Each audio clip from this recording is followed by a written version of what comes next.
Bueno, Anita, nos alegra mucho que estés aquí con nosotros desde Entre Grietas. Nos interesa mucho conocer a las personas que fueron pioneras o em, han trabajado la cerámica en Colombia por bastante tiempo y queríamos tenerte en digamos, en esta versión para conocer un poco de ti. Entonces quisiéramos que te presentes, dónde estás, hace cuánto tiempo haces cerámica, cómo llegaste a este oficio.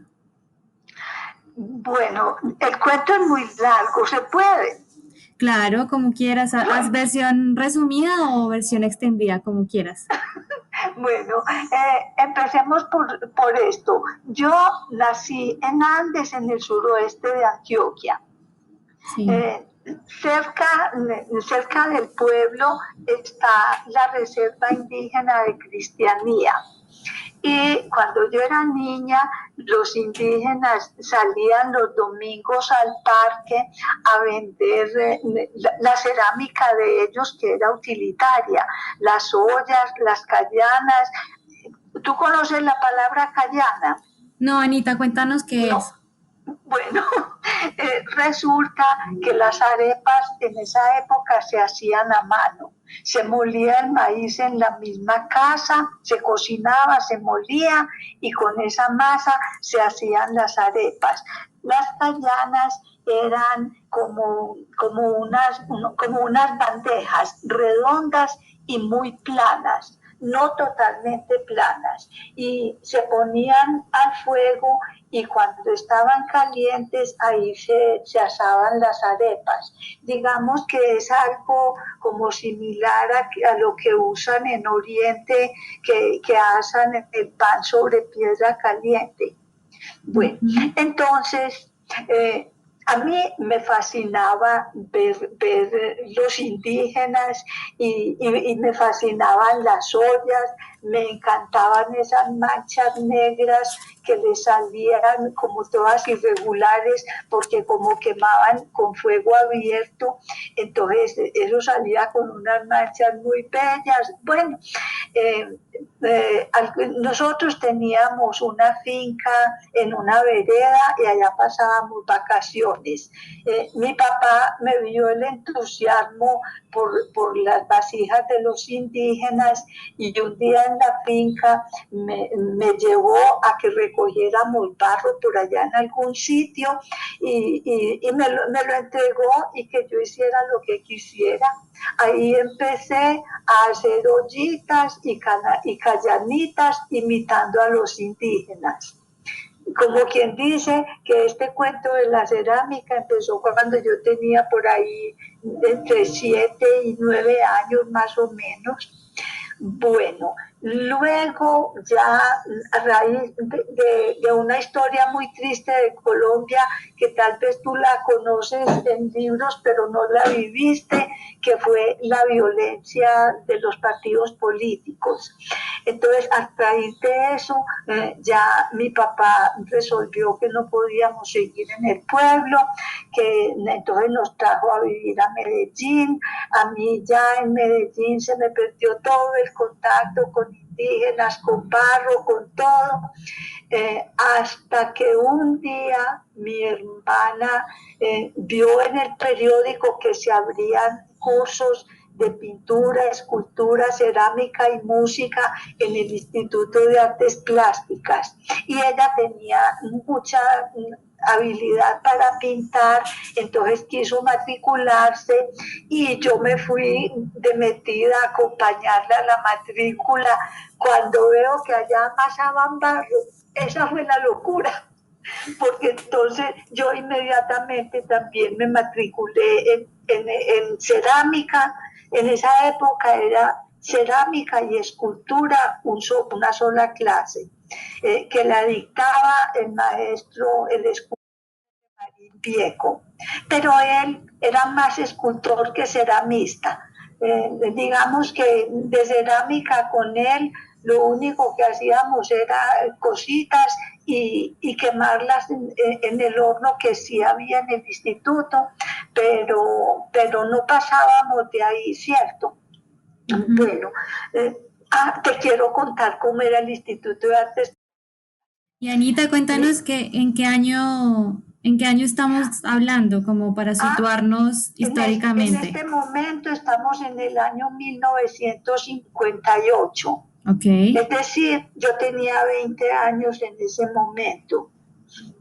Pero yo creo que la edad que aparentaba y la edad mental era la de los 12 años, porque es que yo siempre he sido como demasiado sencilla. Entonces eso hace que no, pues yo no aparente ni edad, ni conocimiento, ni nada, porque por una excesiva sencillez. Bueno, entonces ya empecé pues en el Instituto de Artes Plásticas. El instituto era una entidad, digamos, independiente. La sostenían y la administraban entre el municipio de Medellín y la gobernación de Antioquia. Bueno, es decir, ellos asumían los gastos y tenían como una dirección, ¿cierto? Pero la dirección en sí del instituto estaba en manos del maestro Rafael Sáenz. Un acuarelista demasiado bueno que hubo aquí. Desafortunadamente, como a todos nos va llegando el día, a él se le llegó el día de despedirse. Bueno, entonces con el maestro Marín Vieco estuve 2 años.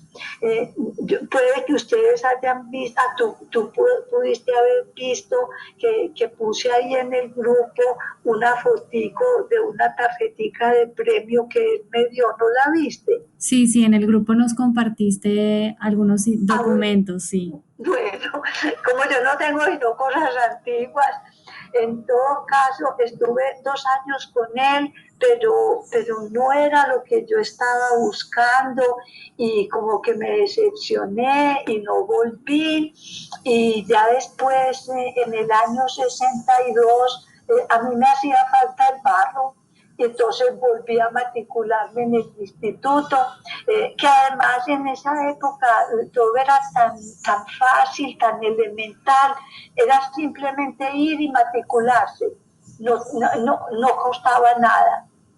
No había que pagar matrícula, no había que hacer ningún requisito previo de inscripción, ni presentar examen de admisión, no había nada, simplemente querer y matricularse.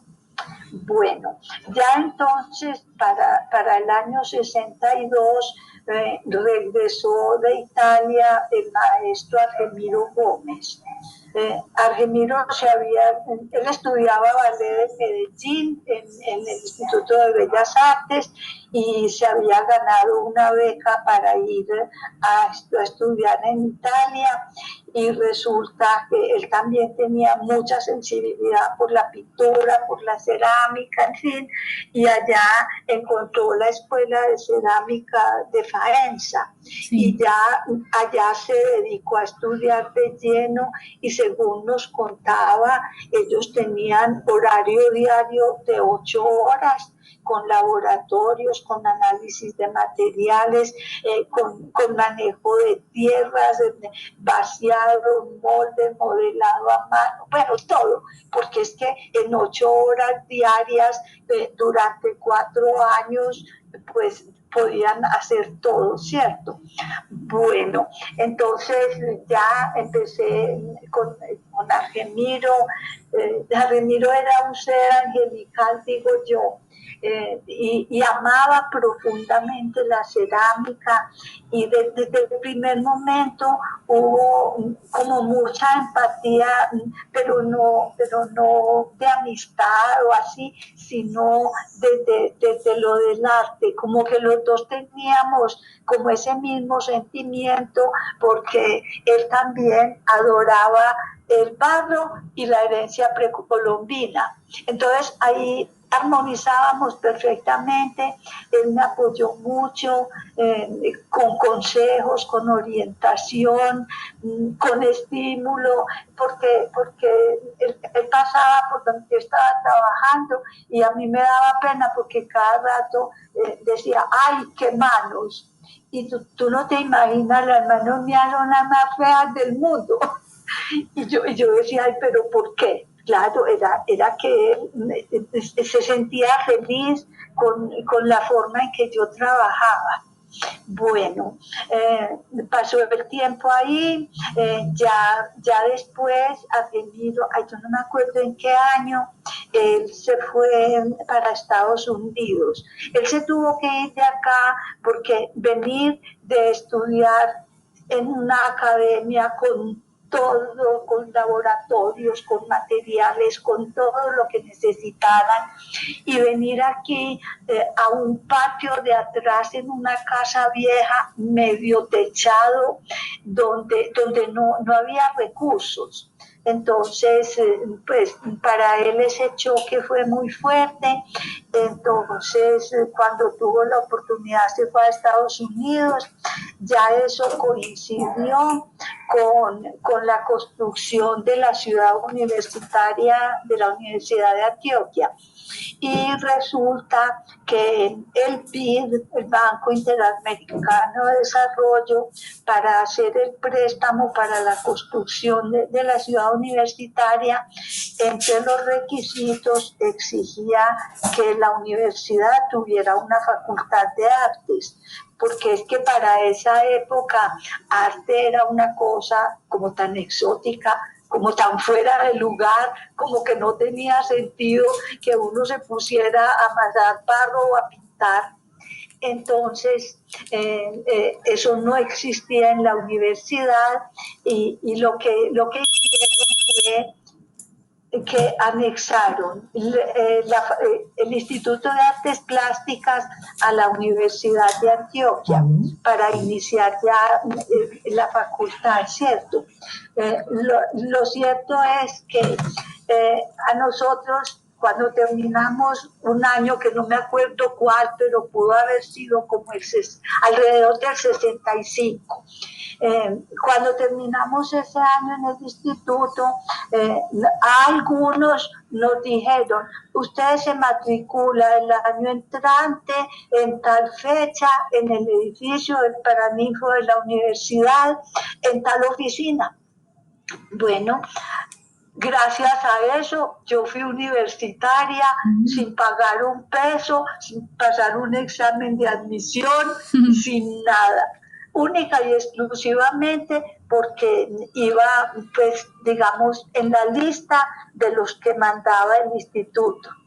Bueno, entonces estuve en la universidad como 3 años, tal vez, algo así.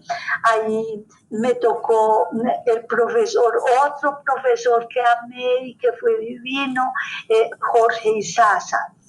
Jorge era un ingeniero químico, técnico en esmaltes, trabajaba en locería colombiana como técnico en esmaltes, y yo digo, yo hago el paralelo entre Argemiro y Jorge. Argemiro era la sensibilidad, la espiritualidad, la delicadeza. Jorge era el conocimiento, como el dominio de los materiales, el dominio del fuego, pues era una cosa maravillosa. Y no siendo él artista, sí, y no teniendo como sensibilidad artística tampoco, porque su área era más bien técnica.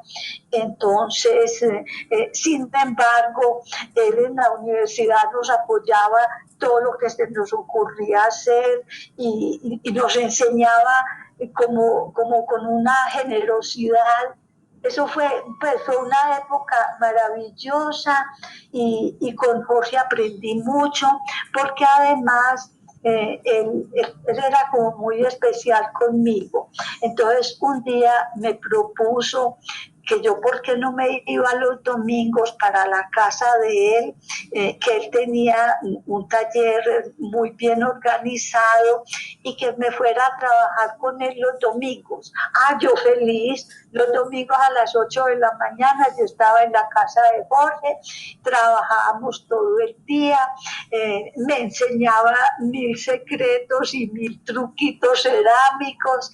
Bueno, resulta que un día cuando llegué, él tenía sobre la mesa, tenía varios frascos con esmaltes preparados, listos para aplicar, y un tarro lleno de pinceles. Y tenía una torre de unas cocas de cobre como por ahí de 20-25 centímetros de diámetro. Entonces me dijo, Anita, pinte. Y yo, vuelta del susto, porque además, a ver, son cosas que tal vez la gente de esta época no entiende, pero había un afecto grande entre profesores y alumnos, pero basado en un respeto tan profundo que yo empecé a decir Jorge ahora, pero yo siempre dije profesor. Entonces, cuando él me dice, Anita, pinte, yo me morí del susto, le dije, profesor, ¿qué hago? ¿Qué quiere? ¿Qué pinto? Y me dice, coja, ahí tiene materiales, haga lo que quiera. Bueno, entonces yo me puse a pintar esas cocas y hacía locuras con esos esmaltes, hacía revolturas, todo lo que me venía a la cabeza. Resulta, yo no sé si tú conoces las técnicas para esmaltar cobre. No, cuéntanos un poquito sobre eso. Bueno, O sea, esmalte sobre metal.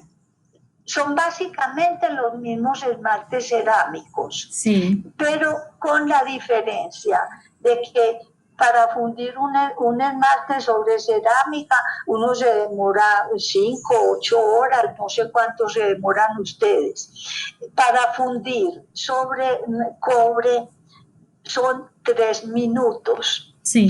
Entonces Jorge tenía el horno caliente y iba metiendo de a una pieza, la dejaba 3 minutos y la sacaba y salían cosas hermosísimas. Un día se entusiasmó mucho y entonces empezó a meter de a 3 o 4 cocas. Y como no alcanzaba a sacarlas todas al mismo tiempo, las que quedaban abajo ya no quedaban tan bellas. Yo tengo una y te voy a mandar la foto. No por hermosa, sino pues por la idea, ¿cierto? Claro. En todo caso, con Jorge estuve trabajando en eso mucho tiempo, lo disfruté mucho, aprendí mucho con él, hasta que un día a él lo llamaron de Venezuela a crear allá una industria cerámica. Entonces, cuando él se iba a ir para Venezuela, una tarde en clase me dijo, Anita, terminaba clase ese día a las 6. Me dijo, Anita, a las 6 no te vas, espérame que tenemos una cita en Bellas Artes, en el Instituto de Bellas Artes. Y yo me fui con él sin saber de qué se trataba.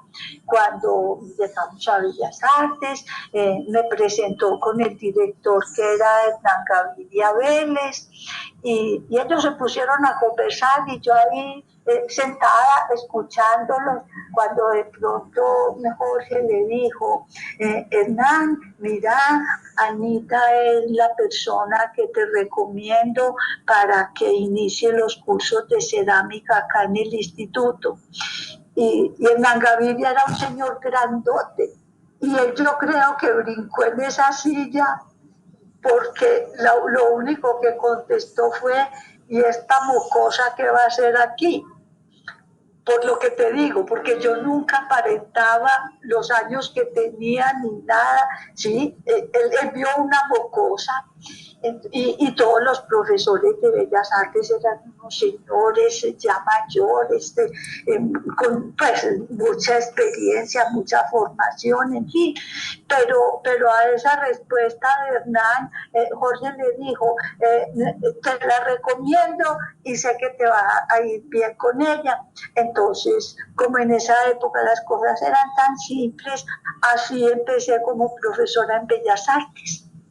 Bueno. Qué linda historia que nos cuentas, Anita. Y eso, ahí ya en ese momento eras la única mujer en la Facultad de Bellas Artes o había alguna otra mujer.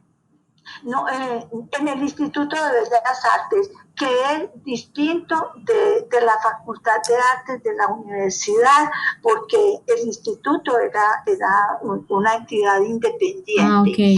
No, allá había, por ejemplo, una profesora de piano, una señora italiana, pero ya, yo creo que tenía por lo menos 50 años. Don Luis Mejía, don Luis de Zulategui, era profesor de música y yo creo que yo no sé cuántos años, por lo menos 70, todos eran personas mayores. En todo caso, y la única profesora que recuerdo es esta señora italiana, los otros todos eran señores. Bueno, ¿qué más te cuento? Bueno, entonces enseñando en Bellas Artes, se me quedó una cosa de más atrás. Desde que estaba con Argemiro en el Instituto de Artes Plásticas, empezó el Museo de SEA, el que hoy es Museo de Antioquia, porque Fernando Botero, por su peleita con Gloria, le hizo quitar el nombre del Museo de SEA y lo hizo bautizar Museo de Antioquia. Pero el Museo de SEA empezó a hacer unas exposiciones anuales de cerámica. Y entonces Argemiro de una vez me entusiasmó que tenía que participar, en fin, y bueno, y yo me entusiasmé, participé, tuve varios premios, pues sí, cositas así, como 4 o 5 premios tuve en esos salones. Luego ya los salones se fueron acabando porque hubo un fenómeno que la cerámica fue decayendo hasta que casi estaba extinta. Bueno, entonces ya me devuelvo a Bellas Artes. Ya yo con título de profesora. ¡Qué risa! Bueno, entonces ya en Bellas Artes y con semejante título empezamos a participar también en los salones salones nacionales de arte se llamaban en Cali. Bueno, entonces en una de esas exposiciones en Cali nos trajimos para Medellín todos los premios de cerámica y dieron primero, segundo, tercero y 2 menciones y todos nos los trajimos con mis alumnos de Bellas Artes. Bueno, eso fue una cosa muy linda, una satisfacción enorme. Ya empezaron a llamarme, fui profesora en el Politécnico Jaime Sasa Cadavid, en Confenalco, en la Academia Juvenil de Artes, que desafortunadamente tuvo una vida muy corta. Y bueno, y así fue todo, así fue pasando todo. Después me casé, me fue como a los perros en misa, me fui anulando, pero nunca dejé de hacer cerámica, nunca dejé de crear, de participar, de hacer experimentos, bueno, y ahí voy hasta hoy. Qué lindo, qué gran historia, Anita, nos cuentas, historia de Colombia incluida ahí, ¿no? Como con todo ese... Sí. Pero es que con 82 años está atravesada toda la historia. Claro, sí. Pues, y una cosa que me tocó muy linda, que la mencioné para ustedes, pues para el grupo. Estando en la universidad fue cuando vino el ceramista Bernard Leach, que lo trajo Luz Gaviria de Uruburu a una Semana Nacional de la Cerámica en Popayán. Creo que viste eso que publiqué, ¿cierto? Sí, señora, ahí lo vimos también. Bueno, entonces de la universidad, de buenas que era yo, también me mandaron a ese festival allá a Popayán. Entonces me tocó Bernard Lich en persona a 1 metro de distancia. Eso fue una experiencia increíble. Qué lindo todo lo que nos cuentas. Imagínate, Bernard Lich vino con una señora que dijeron que era alumna de él. Se llamaba, yo pronuncio muy mal, pero más o menos eso sonaba como Francine del Pierre. Bueno, la demostración de trabajo de Bernard Lich en el torno fue una locura. Modelando en el torno, eso uno no veía cuando era que hacía la obra, porque eso salía como por arte de magia. Luego, pintando las piezas con el torno girando a una velocidad pues enorme, y él pintaba sobre la pieza girando. Eso para mí fue un descreste. Bueno, la señora Francine del Pierre nos hizo una demostración de su trabajo. Imagínate que cuando en el salón donde iban a hacer la demostración, pues le organizaron una mesita y yo siempre me ubicaba adelante porque yo no me quería perder ningún detalle.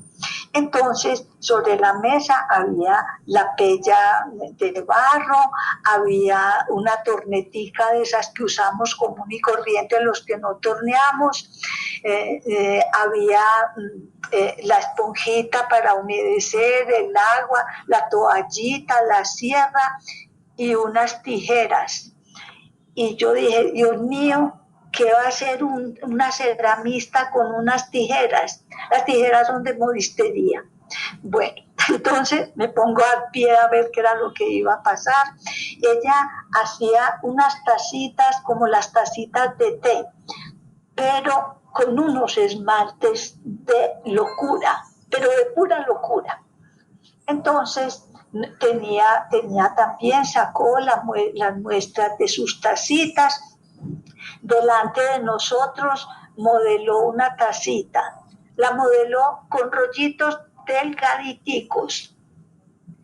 Y cuando terminó de modelarla, las tijeras, le cortó el borde con tijeras. ¿A la taza? ¿Ah? O sea, ¿a la taza le cortó el borde con las tijeras? ¿Cómo te parece? No, una locura. Yo lo vi una vez en mi vida. Sí, total, una locura total. Nunca había visto ni escuchado algo así. Bueno, pues esas son de las cosas que a mí me tocó vivir. ¿Y qué es lo que más disfrutas hacer en cerámica, Anita? ¿Qué es lo que más te apasiona? ¿Qué es esa cosa que no te deja, digamos, que siempre te mantuvo enganchada? A ver, Violeta, realmente yo nunca me incliné por lo utilitario. Yo siempre tenía como fantasías, como que ponía la cabeza en la almohada y empezaba a ver que me pasaban por la mente formas y cosas. Entonces, en base a eso ha sido todo mi trabajo siempre. Siempre he modelado solamente con rollitos. Yo nunca usé ni torno, ni placas, ni nada. Única y exclusivamente modelado con rollitos.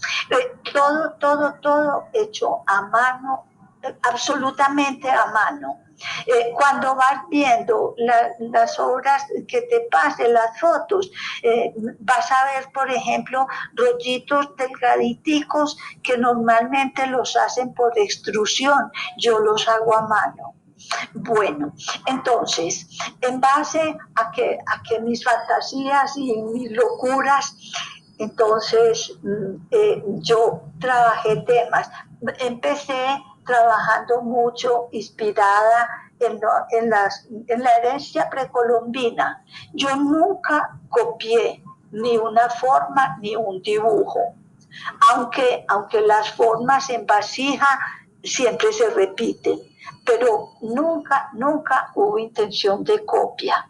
Entonces, yo digo, mis piezas son absolutamente originales, cada una, porque aunque sean vasijas, aunque sean ollitas, como decimos, de todas maneras es como yo me la soñé, como me la imaginé, aunque sean acabadas con engobes, son los engobes que yo me preparaba, porque yo nunca acudía a engobes comerciales, que además tampoco existían en el comercio.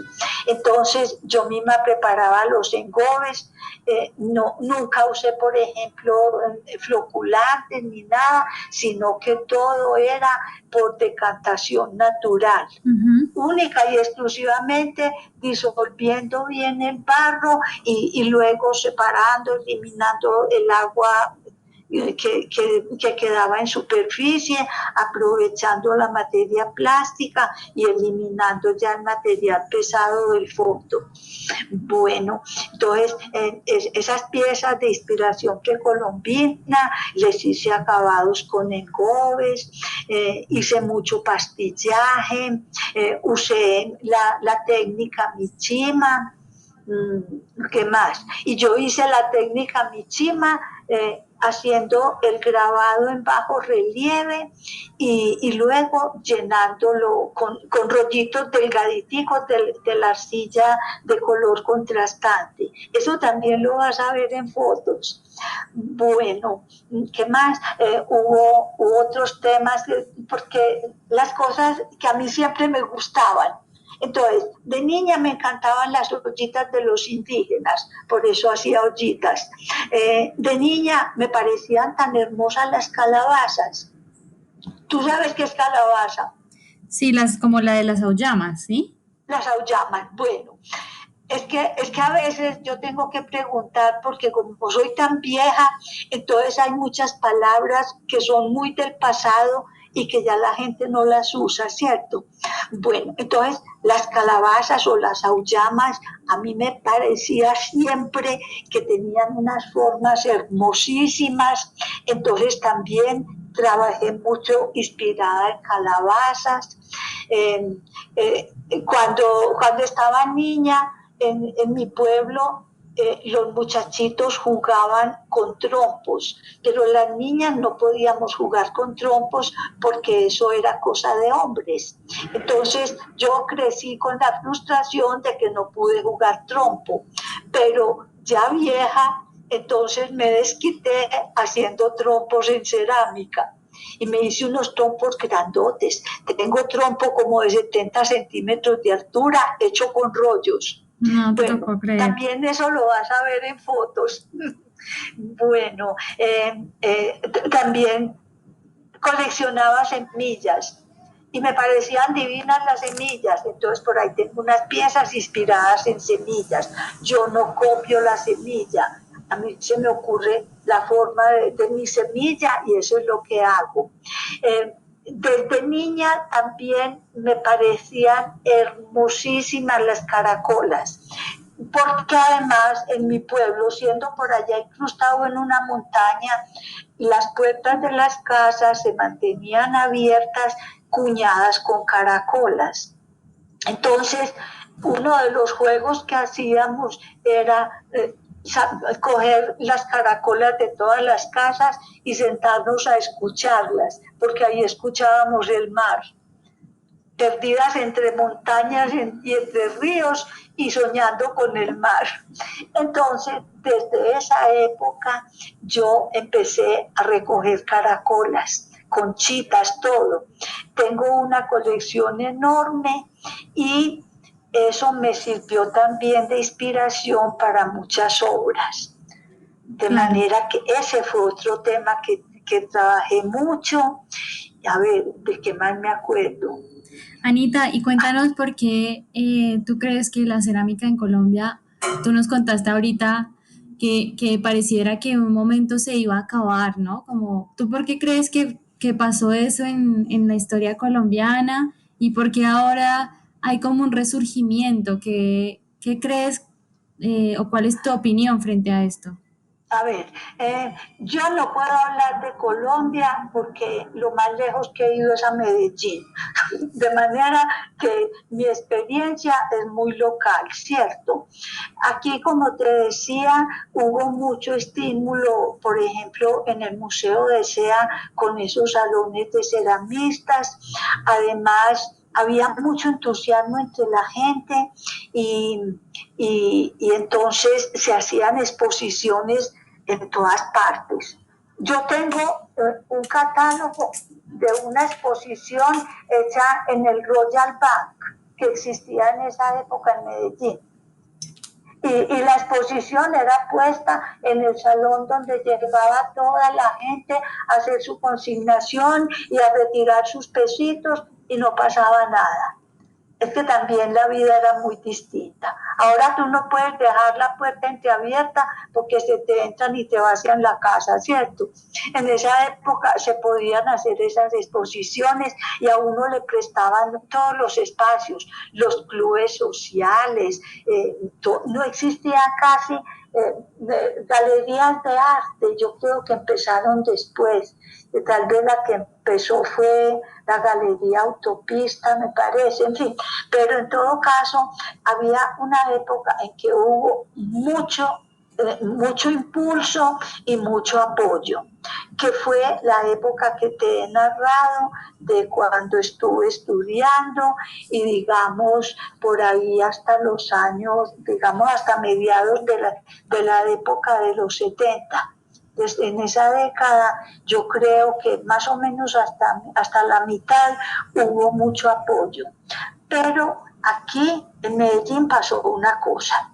Tú sabes que los antioqueños, y me saco de ahí porque yo nunca fui comerciante, pero los antioqueños dicen que somos judíos, que porque no queremos sino ganar plata.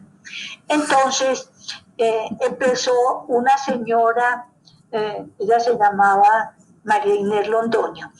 Ella empezó a importar los productos americanos Duncan, los esmaltes, los moldes, en fin, y la gente vio que eso era muy fácil, que esta señora les vendía los bizcochos y les vendía el material para pintarlos y entonces empezaron como locas todas las señoras a montar talleres en los garajes, porque tampoco eran tanto los carros, eran más los garajes que los carros.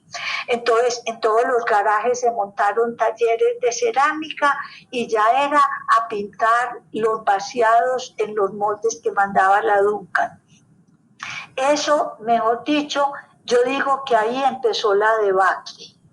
Porque entonces, de ver todo lo que nos demorábamos y las dificultades modelando con rollitos, para pensar que ahí no era sino comprar el vaciadito, el bizcochito y pintarlo y la profesora se lo quemaba. Eso era demasiado fácil y las profesoras conseguían sus pesitos y las señoras llenaron las casas de adornos de cerámica. Hasta que un día se dieron cuenta de que era que eso se podía pintar en frío. Y entonces ya empezaron a no comprar esmaltes, sino a pintar con vinilos.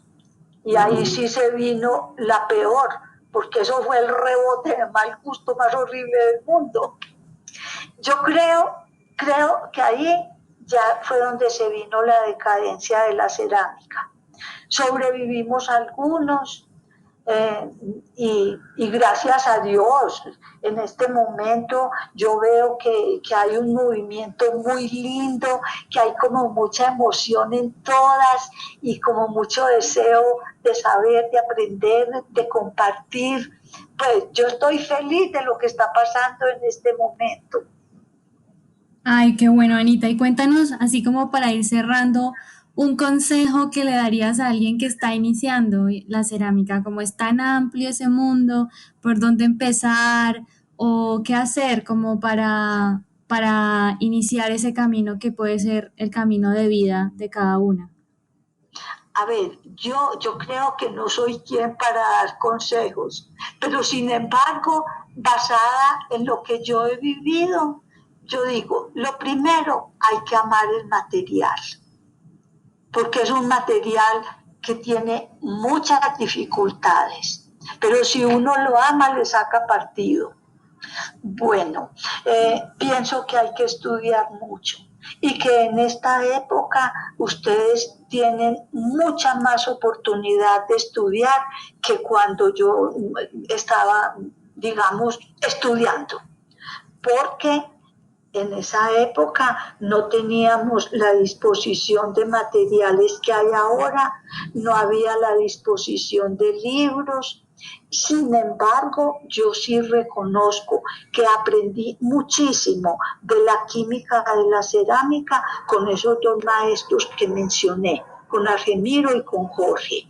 Pero realmente hoy ustedes tienen, además, tienen hornos buenísimos, tienen pirómetros buenísimos. Yo digo pirómetros, yo creo que ahora ya tienen otros nombres, pero a mí que me tocó quemar con conito, arriesgando a dañar los ojos, no, ustedes ahora tienen muchas cosas favorables que lo que tienen que hacer es amar y estudiar y practicar La y práctica. aprender de los errores, porque se cometen muchos errores, pero cada error es una enseñanza.